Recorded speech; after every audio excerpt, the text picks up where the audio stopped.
Fali pour pas héritier Watanabe, dans la même génération. Bateau va payer ça bango goût et la musique ils ont Wingy, ils ont Big Star, ils ont Viva, ils ont Victoria, ils ont Zaiko. Gossip DRC News avec Jazz Kaboumi. Tikoyo. Oui, qui est dans le quartier Bogozala, tout le monde va en avance. Ça là peut-être orchestre Mongo Boué, Liboso. Qui yo aucun ne peut travailler en orchestre Mongo. Il y a de ces gens-là, ils ont un talent, à l'oubara bien, mais ils ont une chance de rouler à la télévision. Ndenge pe zala na kitambo mo orchestre na bango ya quartier zala ba fali pour pas banda ko beta déjà moi avant va Suède voilà. Gossip DRC News avec Jazz Kaboumi. Son devoir là c'était son devoir, fallait pas ça avant déjà il y a eu un silence de mort entre les rois de la forêt et moi na héritier parce que quand héritier avait quitté nous t'en séparaté que nous t'accueilli. Mais les hommes balinga akututé qui héritier kendi. Donc voilà. Donc au monde kuna ba fanatique kuna ba l'équipe ba clasher ba fanatique koto ba l'équipe ba clasher. Et là qui bato bazalaki pour que héritier alongwa. Bangonde bazalaki contre héritier kendi kozonga na maison mère. Gossip DRC News avec Jazz Kaboumi. Il fallu kaka bazala bomoko quoi. Donc voilà, il fallait que les rois de la forêt ayamba mwana na il a fallu kaka hérité pe akinde ngana anda koluba na makambo biso to luba jour le roi de la forêt afongola la bana e motema omona ndenge na ozonga net ba mbinzo omoni tant le roi de la forêt azo luba dia bolamu ya faire egola na télévision bolamu ya hérité Watanabe na télévision obi buni ni sentiment ni sala bana Gossip DRC News avec Jazz Kaboumi. Pour ça la critique par artiste ou soit remarque au artiste ni miel de son. Il est plus penché à la futilité qu'à la promotion de son album. Il doit vendre ses chansons. Donc, il parle plus des autres que de son album. Donc, ceux qui ont eu télévision, c'est tout ce que les gens ont besoin de voir chez moi. Salut tout le monde, c'est votre artiste Inosbi, le jeune leader Yamboka, le Molodo et leader. C'est juste pour vous recommander de vous abonner massivement sur la best chaîne YouTube. Gossip DRC News, number 1 on YouTube. Gossip DRC News. Le savoir ne ment pas. Appelez-moi The Game. Gossip DRC News avec Jazz Kaboumi. Hein? On parle plus trop. Presse en ligne. Avec intelligence, avec sagesse, tout ça. Pas trop de polémique. Ce qui on mélange pas les torsons et les serviettes. Hein? Nous on est serviettes. On ne dépend pas des torsons. Gossip DRC News avec Jazz Kaboumi. De belles interviews, de belles collaborations, de belles images. Parole de Fabregas. Yo, alerte générale, abonnez-vous sur Gossip RDC News, Jazz, Tokos. Gossip News, les boss, ah. Merci vraiment à vous tous, vous êtes tellement nombreux à nous suivre en ce moment sur Gossip DRC News, la chaîne pas comme les autres. Qu'elle ne mélange jamais les torchons et les serviettes. Vraiment un grand merci à bateau tout va redisposer tant qu'on a Rolanda Bisso bateau va commenter surtout la vidéo na biso puis bateau va partager ça la biso énormément bien mais tout au long de cette émission là vous avez vraiment la besoin il y a des remarques des reproches et on ça la retour mais vraiment pour bon ça là avant la dédicacer bateau tout balinga biso on a beaucoup plus na annoncé invité na ngala zana lelo na plateau na biso ya zone neutre nazabongo na Dadi Mola de la team Wata avec yeto meka ko solo la tout sauf rien na bi ke bobenga tellement ébélé un grand merci na bateau va soutenir qui a des près de loin na ba moment très difficile oui azaki vraiment malade merci vraiment à Megra Mangwana les banquiers merci aussi à Dada Ulungu na Suisse pour na benga rai maman social un grand merci aussi à Kokolo ma lumière d'Allemagne sans oublier à Oscar Maritou millionnaire à Gondo millionnaire à Kilote merci aussi à les boss JB Koumalou qui est le frère pétrolier de Dallas na peut Nicolas Soro fond la biso na zabongona Dadi Mola. Bonjour Dadi Mola. Ah, grand prêtre. Bonne santé. Ouais, pépélé. Donc, santé qui tourne comme ça, on vraiment. Bonne santé. La team Wata déjà, vos premiers concerts, vous êtes livrés dans Bumbassi. Voilà, dans Kolwezi. Donc, 3 concerts dans mes bêta là. Combien de concerts? 3 concerts. Réussite totale. Ouais, réussite. Premier concert, malheureusement, madame la pluie de Moutagi au moment. Et je pense que n'était aussi l'émission, on a pu mouler des rages. Voilà, donc. Le deuxième concert, ils allaient qui juste dans tel Oyo. Mamandé Kovanda qui du genre acoustique quoi. Troisième production, ils allaient qui l'anniversaire, il y a vice-gouverneur. Ndi babita ki wana bon pour biso tikala kia cette fois-ci de joie qui chance ya okembete donc biso tikala là voilà bino tikala qui na qui disons na Congo mais déjà tout perdre artiste munene ya mboka na biso en tant que et du monde dans le monde musical et du comment musique fonctionne et du vraiment comment musique na biso comment ekendaka na dit un mot pour na liwa ya papa Joski Kambukuta ngai via Belaki mais moi ma belle moko na omona toza na matanga ya deux grands chanteurs ya mboka les Vienza ya Nzayadu ya kufaki na Londres donc je pense que na habité clan Shockstar Bozawat likambo Vienza ya Nzayadu bazolobela ngo te na habité gouvernement congolais donc Vienza ya Nzayadu aza pe artiste asala ba preuve na mboka donc à ma grande surprise, comme étant l'un, il y a un membre culturel, il y a un mot qui est dans Matanga, il y a un du lobby. La seule histoire, les qui naïe, pardon, moi nanaï. Moi nanaï ou Coco naïe, quelque chose comme ça, à Betarana, Liverpool. Liverpool, les équipes ont mané na salade. Oui. Donc, Salah, na mané, nde bimisi mbongo po, bakunda, papa ya Congolais ou à Betaka. Na Liverpool pour bango pe baza ba africain to bazo kunde kuna ba lobby gouvernement lobby 3 mois après nde ba accord na ye awa mabe papa Joski Kambukuta abeli awa mais na moment matanga na moni gouvernement ba to ça la démarche pour que ba lelaye non on doit aider d'abord les artistes de l'air vivant et dans nous vivons tu vois. Donc, si un artiste est vivant, bon raisonner, artiste boyazalaka, artiste boyazalaka. Ne moment na beaucoup de dakaba, tout le monde artiste azala sous na succès bon. Tout ça landino artiste a beli. Tout le kela ta moi parler na maluku. Yango mon idée à président de la République à tonga cité moko boye. So ba tongi cité, on n'a pas fait ça moi ta ba comédien, ba musicien tout.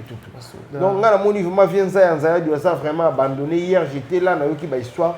Et ça là moi bien te quoi donc exemple wana bango bongo biso wana famille ouais famille ba obeta masolo bazolo ba ko wana siko bango bongo biso mokonzi moko ya mboka awa anda kosula na mwasi ya Vienza à partir ya Londres et comme mbongo a bloqué mwasi ya Vienza ya Zayadu à basola gasote tu vois donc ce n'est pas vraiment bien il faut qu'on mette en route la tactique comment makambo belé ko yiba comment ce que makambo ko yokozalela tu vois. Voilà, la parole maintenant de Mi-Ange Mi-Démon. Album Tozela qui en tellement, ça fait longtemps, Tozela, tout là, Banzala Nango.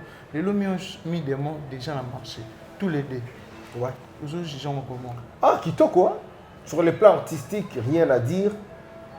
Album, ils ont tellement Kitoko. Il y a aussi du nouveau, peut-être, où il n'y a pas héritier Watanabe, où il y a vraiment temps. Déjà, texte tout Oyo, héritier a commis na yokangote. Ba mélodie tout haut ba betina album mon nom héritier a travaillé à bongoté. Donc c'est vraiment du nouveau. Du nouveau. Bon, pour peut-être tout ça vraiment ba musique côté. Mais un artiste et musicien tant oiseau yoka, un chanteur tant oiseau yoka, donc un ingénieur de son tant oiseau yoka, où on a vraiment que c'est vraiment du nouveau. Il y a aussi des gens où bah ça les remarquer na bango ba critique à tant que analyste, à tant que peut bah mourir à la bonne musique. Par rapport il y a album où tu es releka. Non, on dirait moi différence ces alliés. Et vous à la peine n'engé mon auteur. Album moi les a retirada carrière d'honneur. Album moi les a Mi-Ange Mi-Démon tout simplement moi. Donc tout simplement moi. Et vous allez n'engé mon auteur. Non, dans le sens ni na posé les questions à la qui retirada hier quand tout ça ba BM et na moto moko donc j'ai jamais vu. Mais dans l'album on est est-ce que ça la chanson oh yo moko si photos avenant clair aux autres lobino chanson on est yango déjà vraiment na makamo par rapport ya ba BM ya ba DDD par exemple vous avez belé Mamé, mamé, maman. Les rois Bombaye. Mamé, mamé, maman. Manitou Bombaye. Je ne suis pas un chanteur. Rachel et Fouta, Amouré Boya Sali. Voilà. Banzemouza est tellement ébélé. Donc, Banzemouza est ébélé. Déjà là, Totori, non? Na Kinshasa. Azongi déjà Kinshasa. Azonga déjà Kinshasa. Mais à 8 ans, ébélé na poto tellement. Album est bimi. À 8 ans, l'idée a fini toujours na poto zaki dire quoi. Voilà. Album, Ezalaki 2 volumes. Premier volume, na deuxième volume. Premier volume est bimaki. Il a fallu maintenant qu'on ça la stratégie, qu'on ça la clip, qu'on calé la stratégie tout le niveau à poto. Donc, et qu'on soit 1, 2, 3 jours, il faut vraiment qu'ils moins 1, 2 mois. Parce que n'est Goga Eboué, Goga était pour son poto. Non, Goga Zalaka résident à poto. Mais son travail est à Ao. Qu'on n'a pas en la banne. Azape na bandeko. Ape na bana, tika bana pe bien, tika makambo na bien. Po kuna nde avandaka. Koto nde za musala. Siko nenge Goga Eboué, net déjà lelo. Clip ya Madame Kayot Kabika ezobi malelo, donc na pesi mbote. La dame de fer Kayot Kabika. Na pesi pe ba membre tout ya fondation Kayot Kabika mbote. Ozomona. Donc fallait azonga na ordre, azonga na programme, azonga avec un horaire bien établi. Yango moni suite ya kuumela na niveau ya poto. Donc avant d'ite que non amela banini ya munene matani. Na TV toi non mon abino sou. Même na peut-être yo bande kotala te. Ngai vendredi, samedi, dimanche tazanga déjà télévision. Non, autre chose la peine. Non, tant album bimi toujours mon attend TV. Peut-être yo bande komona ngati. Pour faire une déclaration par rapport à la promotion. Non, la promotion est une émission dans notre temps. Non, l'émission peut fait partir dans la lobby qui est une émission. Promotion est une makambo et belé na kata promotion. Quand les cas d'émission, tant avant que ton album est bim, tu allais la stratégie, tu allais calme parce qu'on avait besoin. Nous avons un biso ou bima qui dit bosso. Et mi bundela yango mokona. Je comprends. Tellement que c'était une chanson où Goga Yemba qui n'a motema na yemo ko yembela ki ba mama. Fallait na ebima. Emi bundela yango moko misali la promotion. Tant on va caler date ya sortie ya disque neto bandi ko leka na télévision. Tant on disque bimi ngai kaka na ba animateur tozala ki autorisé à koleka la télévision. Ah OK, voilà. Ba chanteur. Ouais, tu vois? Donc j'étais là présent, ambulance était là présent, Gradel, Chanda et les petits Brice. Et Francis Dibaya, et il y a eu un moment, Francis Dibaya, soit qui moi, suspension à niveau de la télévision, il y a un moment qui Francis Dibaya, après moi j'étais tout le temps à la télé et je suis tout le temps à la télé. C'est seulement hier, dimanche, je suis à la TVT parce que dans le moment où il y a famille à Rosal. Voilà, de du mot là, on a évité, on a vraiment sincère avant.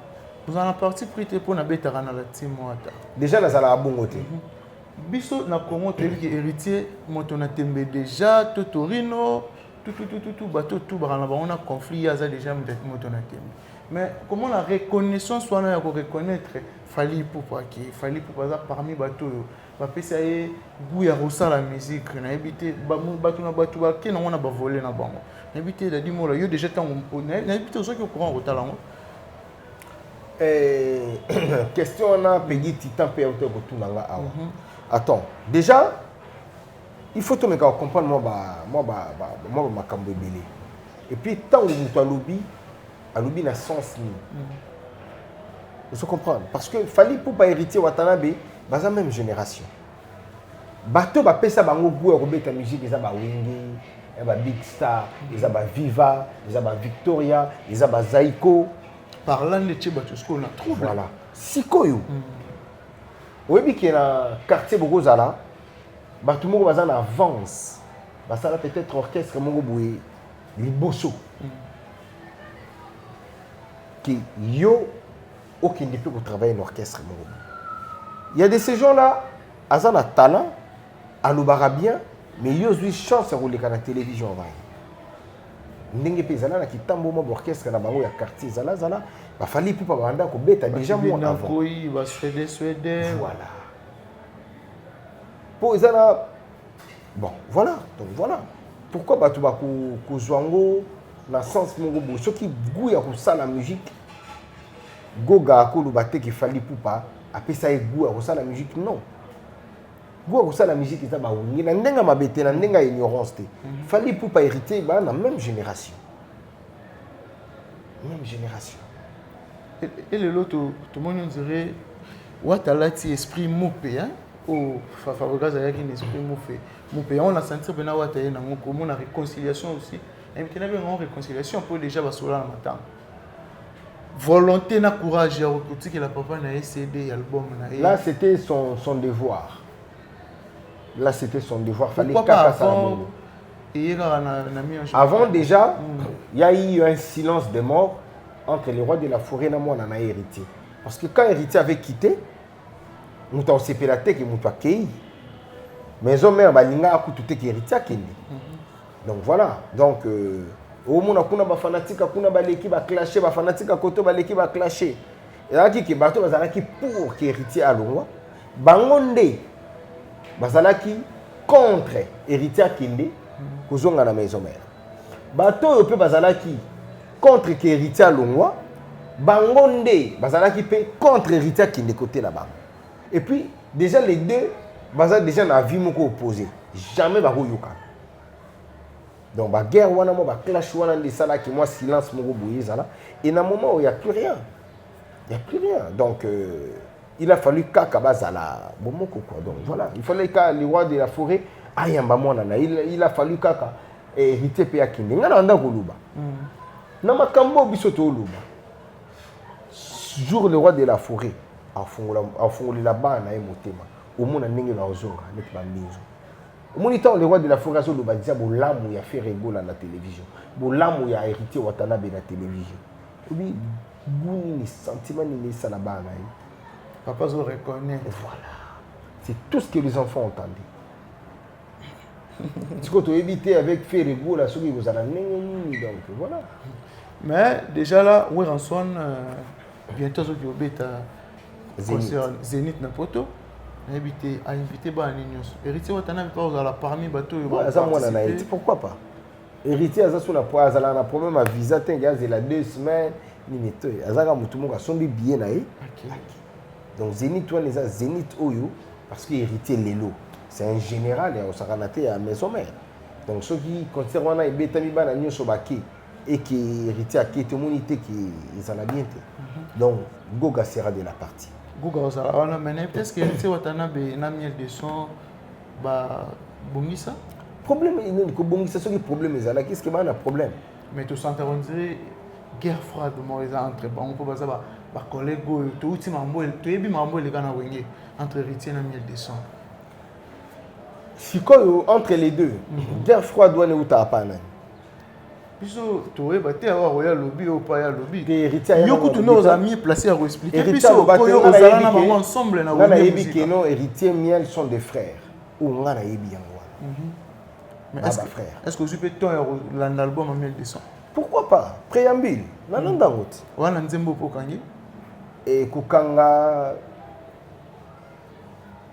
générique Nemogonde ça là bien. Bébé touchez-moi ici. Bébé je vais dormir. Donc la CP la générique on a béton on est folk netting donc il y a qui toko fort. S'il faut ça la critique par artiste ou soit remarque au artiste ni 1200. Il est plus penché à la futilité qu'à la promotion de son album. Il doit vendre ses chansons. Donc, il parle plus des autres que de son album. Donc, ceux qui ont eu télévision, c'est tout ce que les gens ont besoin de voir chez moi. Mais est-ce que les losos, tu dois placer 5 chanteurs ou ça la fierté ou une musique à maison mère, il y a Weranson, Bano déjà Bima, Bakina Rolukavina, Bamoyer. Mais des sons fait partie aussi. Je ne sais pas encore, il y a un moment où il y a mais ceux qui ont bandit dans le classement, classement parmi les 5 ans, tu as un et mais quand on a le classement, je ne sais pas s'il fait partie ou pas. C'est bon, on a aidé les lots, tant on a des plics. Ouais, ça va, ça évolue. Nzembote, ah, lelo, tembe na tembe. Ah, lelo, En tout cas, une très belle mélodie. Et Fabregas. Ouais, maestro, n'en parlons pas, ça va. Robin Mundi aussi. Bouillé, naïba makambonete. Oh. Depuis à Finga, porte-parole, en tout cas, dans le bas Shinga, à ta musique n'est pas côté. Ah bon? Ouais. Mais Azam, il doit. Pardonnez, maman, on peut les cas. C'est les cas, mais mon iskonga est touchant à Katili. On a autant le bangon émission, mon boui, mais. Et ça, là, on a bien été. Donc, on a ce qu'on a Taliban, on a mon boui. Vous, Solane Ernestine. Ah, papa. Ah. Papa Robinho, vous avez insulté, hein. Tu sais que papa, j'étais mal à l'aise à l'école. Talaga, moi, on a déjà dans la 5e des humanités. Donc, il peut au limbe, ça, aux parents. Mais. Talaga, moi, on a lobby dans la beaucoup ce qu'on a talent. Donc, papa, est-ce que c'est vrai que toi, tu es un flatteur? Mais pourquoi tu me poses cette question? Mais papa, voilà donc. Mais s'il faut quelque chose, ah bon? C'est que comment ma belle, Robin Mundi Boubongi Sana Bande Bona porter parole. Attends, porte-parole, mon côté, Aza. Content dans ma camouna. Nous avons été depuis à Finga, nous avons été Mamounaï. Oh. Ma maison vous évoluer souhaiter. C'est vrai. Ouais. Ah. Voilà, on a déjà 4 si je ne me trompe pas. Ferrigol aussi fait partie des maisons. Non, il y a un général. Héritier Watanabe. Général. Mais tout le monde système il va te changement on va faire un album international soit un type international. On a un peut-être langage tonini musique musique est un style. Moi je peux pas dire que style est international, style est anime. Non. Il faut pas que qui s'abatto ba yebi musique na bi. Ce que vous na coupé décalé ça style. Pour plus ba ivoirien ba beta. To bien ngoni. Nous sommes tous na banda kuna biso to comme na ba canal. Une fois j'étais en Éthiopie. Non ta la musique na ngonga na mona ngoti na te mais bango moko ba Éthiopie ba zo bina ngo danger. To le ba style on les style. Musique na biso za rumba. Mais n'empêche que tout ça la melo y a ba style musical. Vous comprenez? Nous sommes dans la Wengel Paris vient à Bisso, Marie-Paul Mbela vient à Bisso, Etienne Mundele. Etienne Mundele, Espoir Africa, Marie-Paulena, et Hakana Nini. Miwena, tu comprends? Donc, et ça, Mouton Betarumba, mais à ce style où il y a style où il y a. Mais Mouton Parolinga, qui bon style où il y a un bétango, album n'a pas bétango kakara style. Tu vois? On ne peut pas dire qu'il y a une musique internationale, une musique. Non, ça va style de Yandou. Voilà, Dadi Mola, n'habité.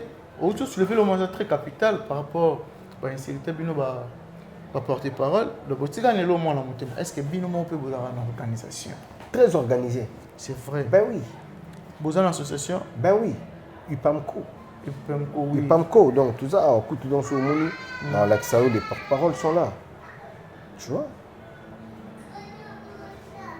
Voilà, toi, on a un groupe d'Amiso, quoi. On est tous là. Les porte-paroles, tout le groupe d'Amiso, tout ça. Tout le monde, comme les musiciens, ils éparpillés. S'il y a un problème, beaucoup mieux. Tout ça déjà organisé. Pour je dois d'abord commencer à m'organiser moi. Et mes amis, mes frères viendront peut-être après. L'organisation commence d'abord par soi-même. Sans mal organisé, frère. Attends, tu vas y coup de pouce. Il y a un problème, les gens viennent mettre la main dans la pâte, tu verras que tu ne vas pas avancer. Mais si tu es organisé, tu vas kaka. Ici, il y a qui bango pour que continuer. L'organisation commence d'abord par soi-même.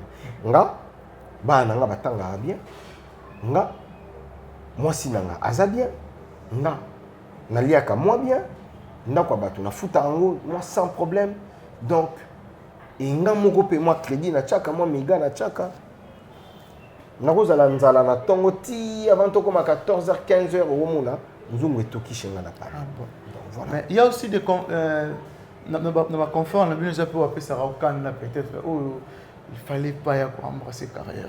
Non, ils ont choix ya mutu na volonté ya mutu que mutu apesa nga kanda ils ont passe qui na reponga na ozala na kanda ya mutu te jaloux ya mutu te.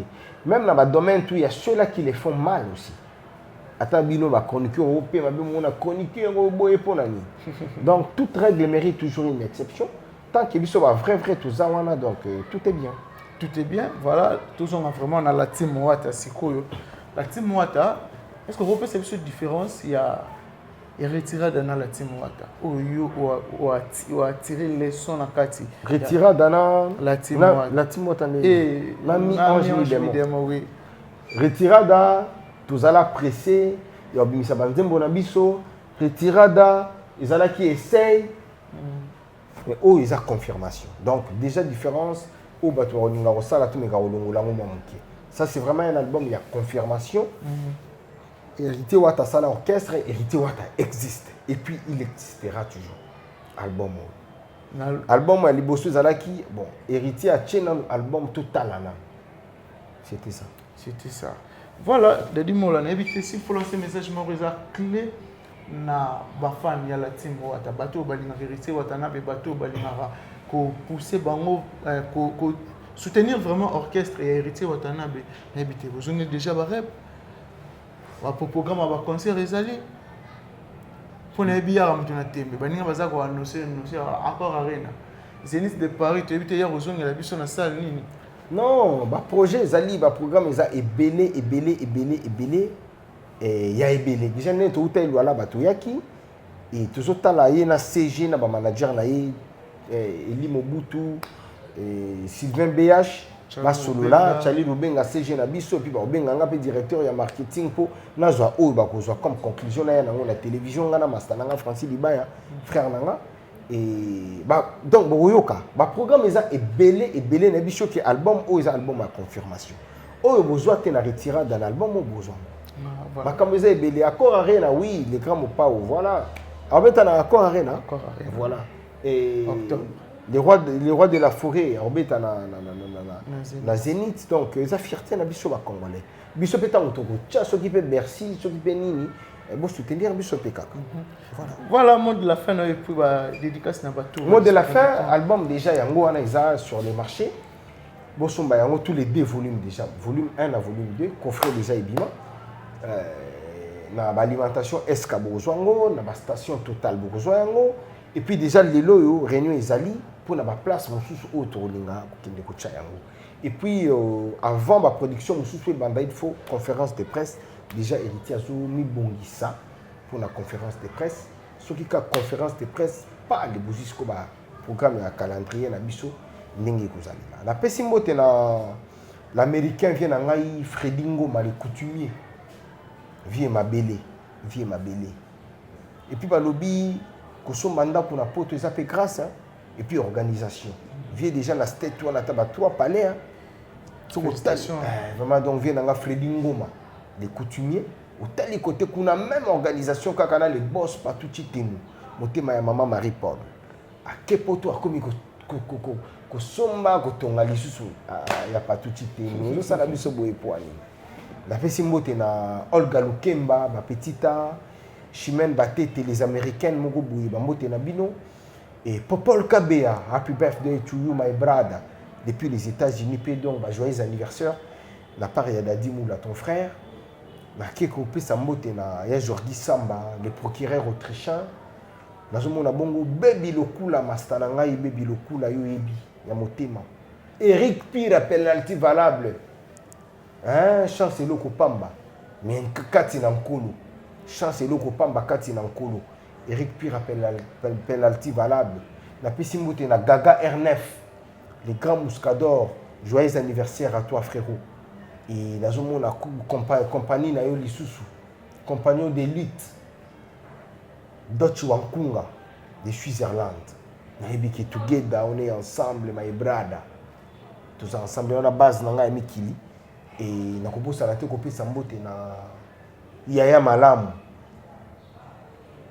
Yaya Boboto maître Chris Cicéron bakuba bofaya mwana ndako humilié puis somme 35 ah kulutu wana alingate batuba le la pembe naïe alingate ayokaki pas si mon boiza na quartier nanga maître Chris Cicéron bakumba Psaume 35 tangango kaka tu vas comprendre maître Chris Cicéron bakumba commune ya Kinshasa bazalaka fier ya kozala na autorité ya bongo ya kozala na mwana ya ndako maître Chris Cicéron bakumba na obosana te Stéphane Solution Ngoy le papa chéri de Dar es Salaam ba big up tayo mo boss de boss Stéphane Solution Ngoy le papa chéri de Dar es Salaam na pesi mbote na yebi ke yo za kati na obosana pete ko pesa mbote na Jazz Kavulu papa Zahir donc yo ma tumbu rien ma trop papa tumbu rien